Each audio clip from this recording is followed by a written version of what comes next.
Hello, my name is Michael Robinson. I've been a firefighter for over 30 years.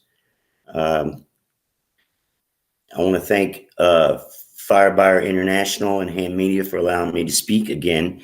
I spoke last year at the conference, and I want to thank them for allowing me to return. Uh, what we need to talk about today is line of duty deaths. We need to learn, we need to prevent, and we need to never forget. With that said, I'm going to give you a little insight about myself. I started in the fire service in 1993, and I started with the volunteer department. I've been with two volunteer departments. I was a volunteer firefighter for 15 years until I went to a paid department, which is Rural Metro Fire in Knoxville, Tennessee. And I retired after 15 years with them. And I'm currently working on projects to help firefighters around the globe. We're going to talk today about line of duty deaths, something that's so important and needs to be discussed, and it needs to be brought up in training. We need to add this to all of our training because it's going to help us and give us insight on incidents, injuries, fatalities, and ways to prevent this from happening in the future. This is why this is so important. The problem we're having now is we're having heart attacks with firefighters, which has been our number one killer forever until cancer took over. Cancer is now the number one killer in the fire service, but heart attacks is still a big problem. And not just with firefighters, with everyone, law enforcement, military, the workforce, our children. So we have to focus on this and try to prevent this from happening in the future, which we can do. Because one thing about firefighters is that we are problem solvers. Every call we go on, every incident, we have to solve the problem. We have to fix the problem. And as firefighters, we're trained to do this. And we have to use a number of tools, a number of information that we have with training and to help us perform our duties to the best of our abilities and safely. So with that said, we want to focus on cardiac. We have firefighters falling daily with heart attacks. Now we're talking just about the line of duty deaths. We're not talking about all the injuries and the hospitalizations that are involved with this, the lost time of the injuries from cardiac. We're just talking about fatalities here. And what we're focusing on is vitals. And this is what I've tapped into. I started Heat Seeker in 2011 after my partner almost died of heat stroke at a house fire. That day, I was transitioning from a volunteer department to a paid department, and we had a house fire, and we responded to it with minimal manpower. And during the initial search and initial attack of the fire, my partner and I were first in, and our air bottles went off, and we had to exit the structure to change our air bottles. Now, when we were exiting the structure, my partner fell at the front door, and I thought he had tripped, but he didn't trip. I went to move him, and he was unconscious. So we removed him from the scene, away from the scene. We got his gear off, and we found out he was so red, he was having a heat issue. He was unconscious at the time, and we had nothing. We had warm bottles of water, and this is a problem. So we cooled him off that day, and thankfully he survived. But it really, really set home with me because I almost lost my partner that day. The next day, I wanted to fix this problem because that's what I do. So I went to my truck and I took a blind cap off and I drilled it and put misting nozzles in it. And I turned every apparatus we have into a cooling station with this cap. Today, now this is over a decade. Today, I have this cap in fire departments in almost every state in the US and over 60 countries overseas. I'm reaching out to help firefighters. Now, with that said, that has led me to other directions with injuries, which turns to cardiac. Heat-induced heart attacks is a big problem. Your body starts to shut down. When your body starts to shut down, there's a domino effect. And that ties in to our previous first and second problem we have with fatalities. Heart attacks was number one, slip, trips, and falls. Slip, trips, and falls was number two, which ties together. Because once you start having a cardiac issue, the body shuts down and it's a domino effect. And you start losing focus and you put yourself at risk and others. So we took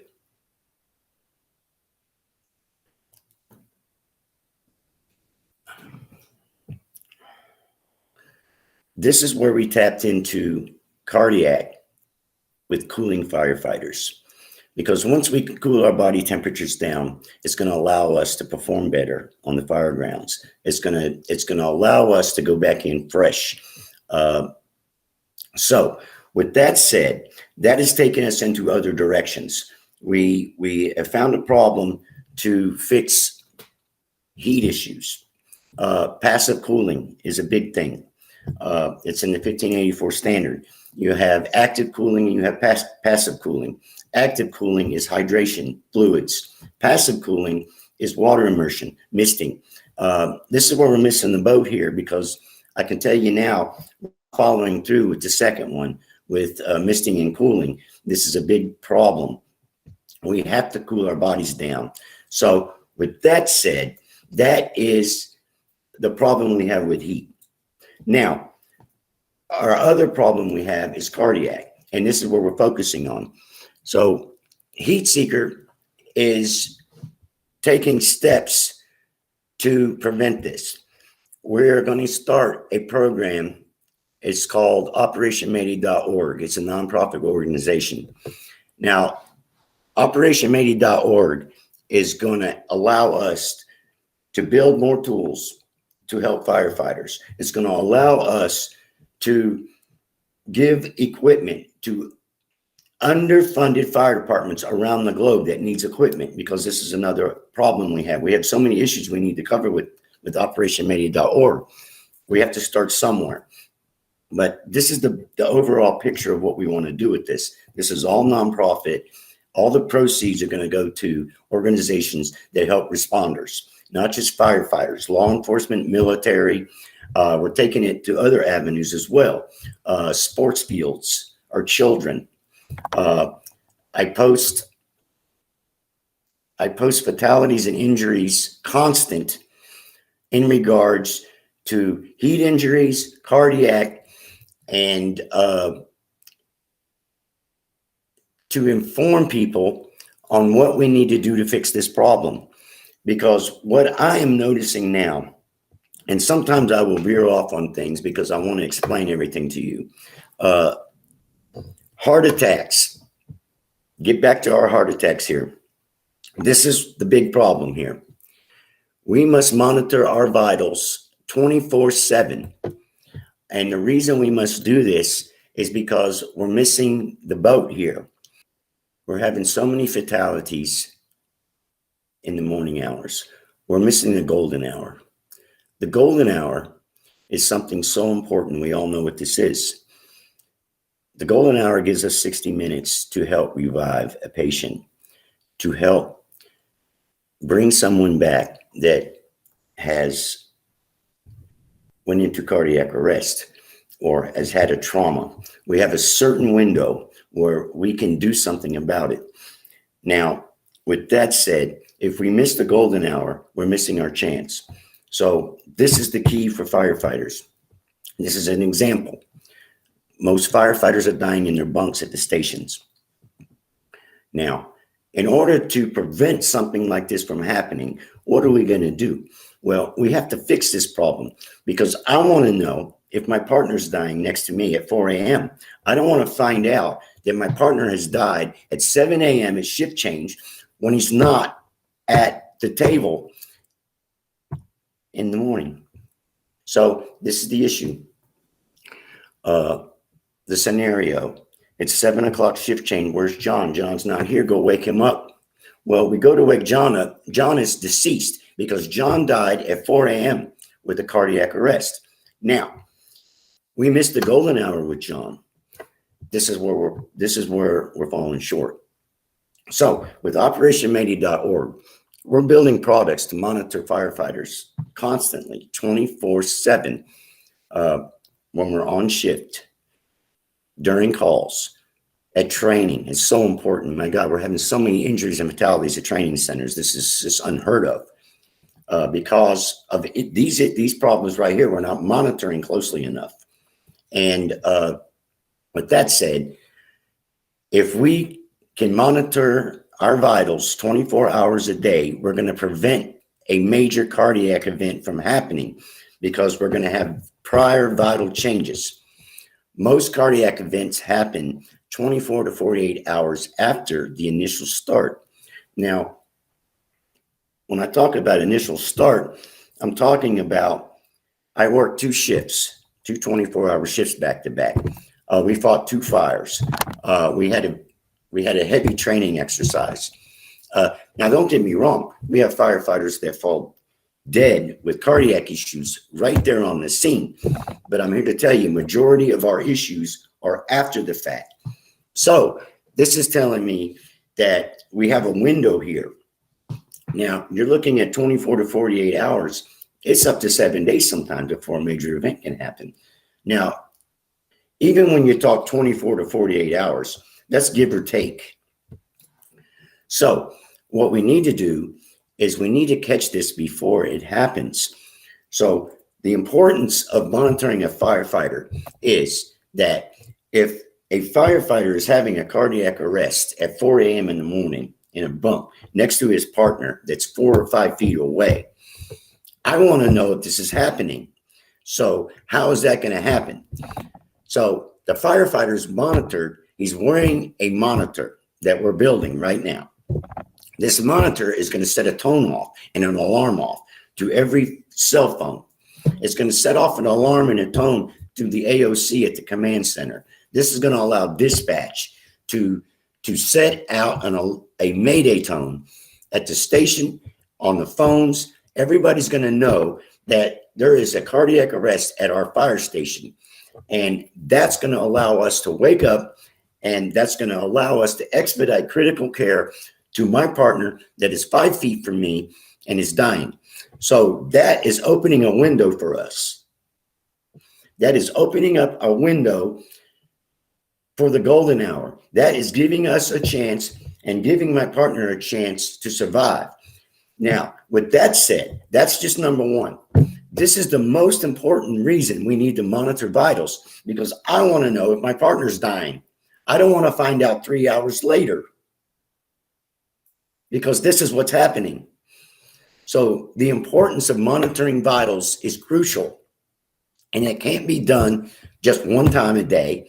It can't be done 2 times a day. It can't be done 3 times a day. It has to be done 24/7, on shift, off shift, at home. This is where most of our guys are dying. They're dying at home when they're doing nothing, when they're at the dinner table, when they're sleeping. My God, how are we having heart attacks when we're sleeping? We're doing nothing. So this is the problem. So we're going to fix this. I'm telling you, we're going to fix it because we have prior vital changes before the major cardiac event happens. I know it. We're missing that picture. So with this said, until this monitor is on every firefighter or every responder, which it's going to happen, and it's going to happen soon, but it's not here yet. These are the steps we have to take with the cardiac. We need to monitor firefighters mid-shift at 7 p.m. We need to put them on a 12 lead. 7 a.m. at the end of their shift before they return home, they need to be put on a 12 lead. All of these information must be documented. And this is how we're going to help to reduce something before it happens. This will allow us to prevent a major cardiac event before it happens. Now, this is the haymaker. Now, with this said here, if we're monitoring our vitals constantly, we're going to see a change in vitals. So that's going to allow us to intervene. Because I'm here to tell you, if my partner dies at 4 a.m. in the morning next to me, the evening before that, when he was telling me, I don't feel good, my back hurts, I'm going to go take a shower and go to bed. I work 2 shifts. And then there he goes. Well, what we need to do is say, oh, wait on a second. Let me check you out. Let's check your vitals. Let's make sure you're okay. This is what we must do. So I'm here to tell you, we have to take steps in order to prevent this. And this is how we're going to do it. So this is what we need to do. All departments, all crews must monitor their firefighters and responders closely. So if we do a 3-check period within shifts, that's going to allow us to see a different change in vitals. We can monitor this, we can document it, and we can possibly prevent this from happening. And this is how we're going to do it. Now, that's with the vital monitoring. There's so many other things we need to talk about here. We're having so many issues with apparatus incidents. We're having so many apparatus crashes, so many medic unit incidents and crashes. It's daily. So where we need to turn there is we need EVOC, emergency vehicle operations. We need to have more classes. We need to step this up. We need to slow these trucks down. These trucks weigh a ton. They don't stop fast. Now, you can say, listen, I'm not pointing anybody out here. I've been a firefighter 30 years. I've driven every apparatus there is. I was a ladder operator over 10 years. And I'm not here just saying this. I've never been in one incident, not one. Thank God. But I was, you can say we're lucky. You can say we've had more training. You can say this or you can say that. Speed kills. Slow these trucks down. You're going to get there. This is the problem. Okay. We have to take this into consideration and we have to focus on what's going on here. So EVOC classes, they need to be monthly, maybe even more than monthly, not just once a year. We do cone testing once a year. Okay, look, we have to step this up because this is getting out of hand here. So this is something else we need to address in the fire world that we're going to. With that said, we're going to move on to something else. Cancer. Cancer is a big issue. It's the #1 killer now. We have to come up with ways to prevent this. Years ago, we were wearing our helmets that were melted to our heads. We were wearing our gear that was black. I never washed my gear. I never cleaned my helmet. That was my trophy. That's how many fires I've been in. Look at me. I'm a fireman. This is what I do. But what am I doing? I'm taking cancer home. We didn't know this. We did not know this. So now we have extractors. Now we have things that are helping us. We have great detergents, like extinguisher, that is tested and is really helping. We have to focus on our safety. So cancer is a big address here. And I'm building products to reduce that, by the way. Yes, OperationMayday.org is going to have this. I came up with this in 2016, by the way. I have a way to reduce all emissions. Now we're talking emissions, exhaust emissions. I'm talking about. I have a way to remove it all from the fire grounds and at the stations. And that's coming out too. So we're attacking cancer with OperationMayday.org. Now, another thing is our underfunded fire departments. They're everywhere. I was a volunteer. We had nothing. OperationMayday.org is going to get these departments the equipment they need to help their crews. I donated a lot of my cooling products to departments that need this. I had a lieutenant of mine, his name is, at the time, he's a battalion chief now, his name is Eric Nofel, a great firefighter. He went on a mission trip to Guatemala with his church. And I said, here, take some caps and donate to the fire departments. He went to a fire department in Chichi-Castanuega, Guatemala. They had 2 fire trucks, two small trucks. I think one truck had maybe 100 gallons of water on it. And they had a crew of like 15 firefighters. This fire department only had one 50-foot section of hose. One 50-foot section of hose to fight fire. I can't imagine that. We complain with what we have. We don't have enough, We always do more with less. So we donated cooling products to this department to help them. My God, they need hose. This is just the tip of the iceberg with this. There's departments all over the world that have the same issues. And we're going to help them. We're going to send them equipment. We're going to help these crews to perform their job. We're going to help them to stay safe. And that's what OperationMayday.org is all about.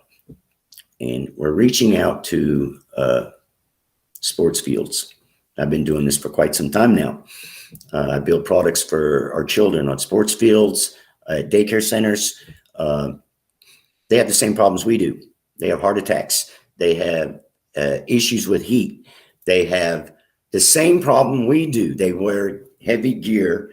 Their bodies cook. No different. Strenuous activity, exertion. This is the big deal here. So we have to address this, and we're building products to help them. We're also building products to cool canines. Here we go. We're taking different avenues here to help. Number one killer of police canines: heat exhaustion, heat stress. Now, besides cancer. Now, cancer's taken over everything. That's a big deal here. But this is what we're going to do to fix the problem. So we really have to focus clearly on our vitals. And I keep getting back to vitals because this is really, really a step forward to preventing something from happening. I'm not a doctor. I've learned a lot over the years as a responder medically. I'm the one that goes out and picks them up off the field, especially sports fields. So we're finding ways to fix this problem, and we're going to do it. We are going to do it. And I'm here to tell you, I have a lot of people behind me, a lot of big organizations that are behind what I'm doing. We're taking extra steps to monitor heat. Yes.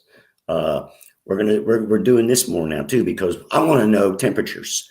We had an issue, just one example of a wildland firefighter in California. It's been 2 years ago. He went down in heat stroke. He took 2 helicopter trips, 2 meta flights before they landed at the trauma center. He was so far out in a rural area. 1 hour and 45 minutes later, they landed. When he landed at the hospital, they pronounced him dead. Unfortunately, this firefighter, a wildland firefighter. They took his temperature 1 hour and 45 minutes after he fell. It was 107 degrees Fahrenheit.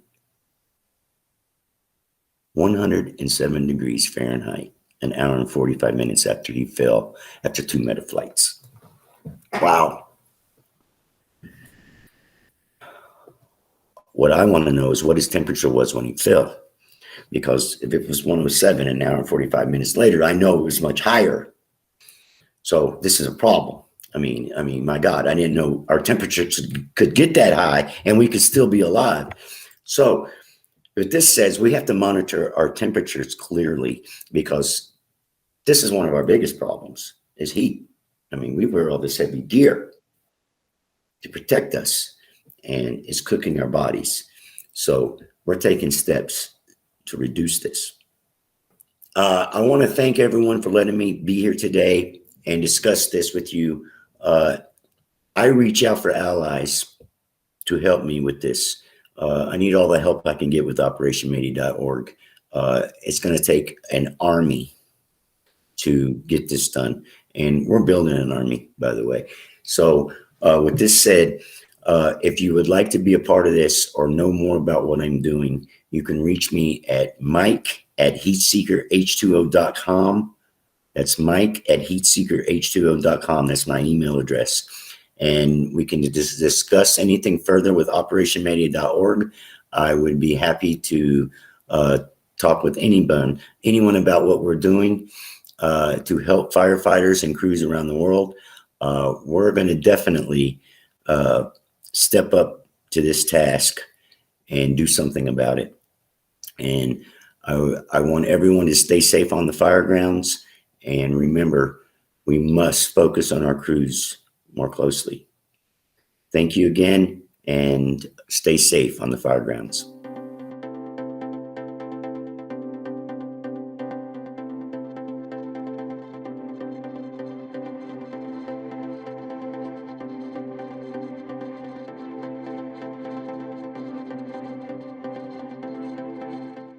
Hello, everyone. My name is Rebecca Spain, and I'm the managing editor here at International Fire Buyer. So thank you, Mike, for another powerful session of Fire Buyer Live. This is your second time speaking with us. So why Fire Buyer Live? Well, you're welcome, Rebecca. Thank you for having me.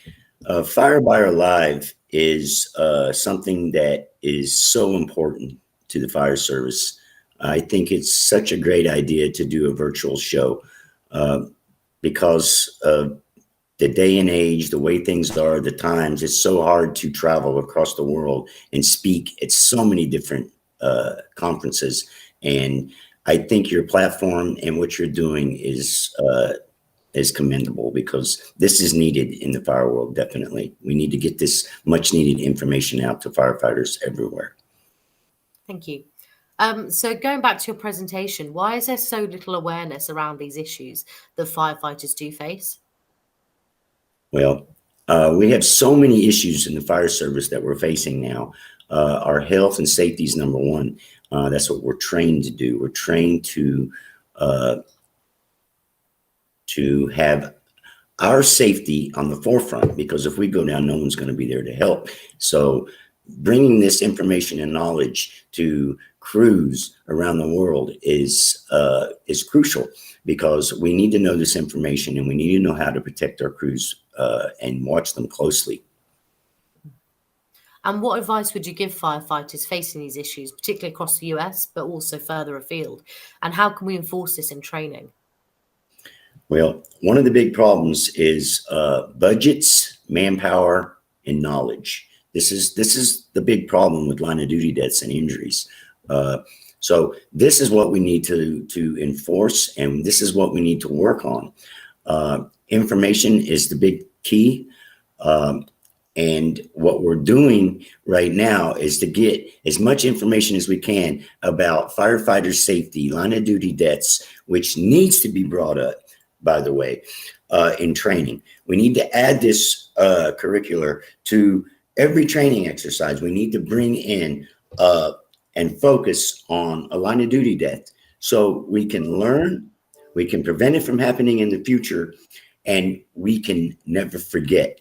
This is so important. This is going to help us to prevent something from happening in the future. We want to learn from mistakes, we want to learn from injuries, and we want to learn from fatalities. Thank you, Mike, for spending another session with us. We really appreciate your time. And if anybody wants to reach out and ask more questions or see how they can get involved, please reach out to Mike directly on the platform or email him. Thank you.